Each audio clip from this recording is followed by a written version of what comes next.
Welcome to March 2024. There's been a bunch of hubbub in the news about the National Association of Realtors and a lawsuit and the settlement. And I'm not a lawyer and I'm not an expert in what that settlement is. What I do know is how our Colorado real estate contract works. And so I thought I'd share that. I do this in our first-time homebuyer class that I teach for the Colorado Housing and Finance Authority. It helps people qualify for down payment assistance. And so really it's going through our contract and showing you guys, how does this thing work? The premise, right, the first thing we need to think of is a seller's bringing a house to the market. And then the only other person who's bringing anything of value is the buyer, right? And the buyer is actually bringing all of the money to the transaction. So the buyer is paying for the house, they're paying for their loan. If there's a cost for their loan, they're paying for the seller's agent, they're paying for their own agent, and they're paying the seller. So they're paying everything as a buyer. So the buyers really need to be sort of in charge, right, of this transaction. And so anyway, in our buyer agency agreement, there's a couple different things we can select. We can say, hey, we're gonna work as a buyer's agent or we're gonna work as a transaction broker. And the difference between these two is the buyer's agent. I'll read you the differences. They're in another section of what they have to do different than a transaction broker. Here's your brokerage duty. So this is just, if you're working with a real estate agent, you expect them to do these things. It's section 5 of the contract. Things like keep me informed, perform any terms of a written agreement with the buyer. So if the buyer says, do these things for me, you have to do those things for them. You can't disclose things like, what's the buyer's motivating factor for buying this property? Well, you would never disclose that to a seller, because then the seller might realize, oh, grandma lives next door and you're buying this specific house to take care of grandma. You'll pay more than somebody else. So anyway, just kind of standard duties out here.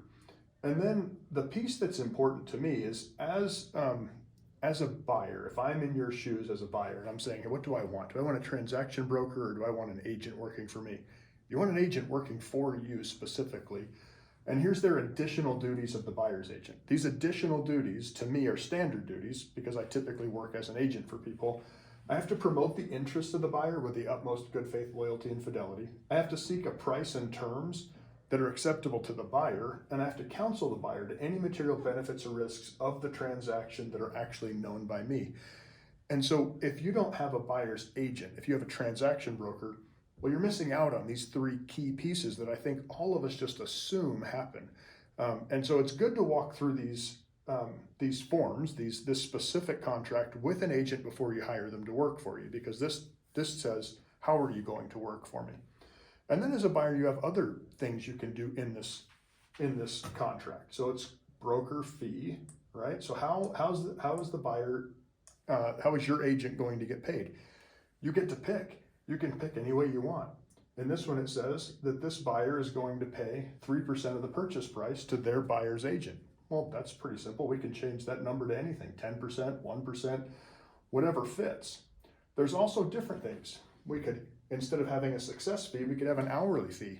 I just want guidance. I'm willing to pay you an hourly fee to provide guidance for me and to do whatever, and you keep track of your hours. Okay, we have an hourly fee in there. We could pay a retainer fee up front.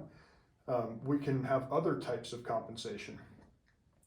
So I think the point of that to me is,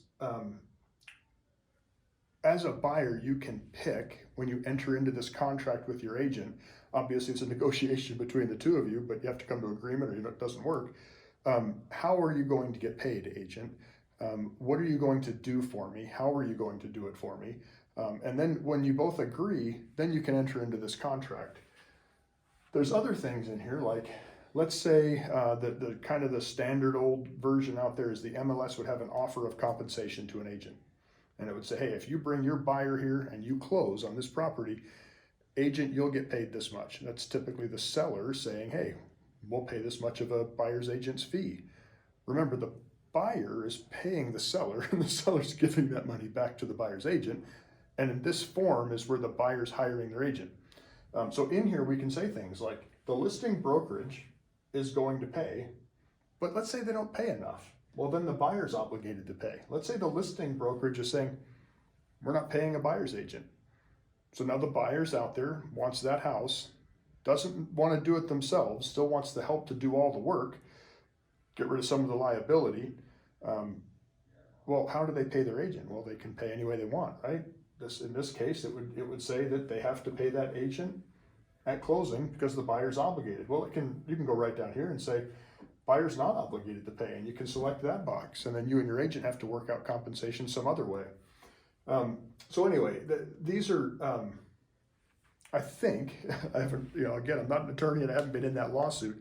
I think that people not walking through this contract this way, people not recognizing the buyer is paying for everything and the seller is bringing value back in the form of a house.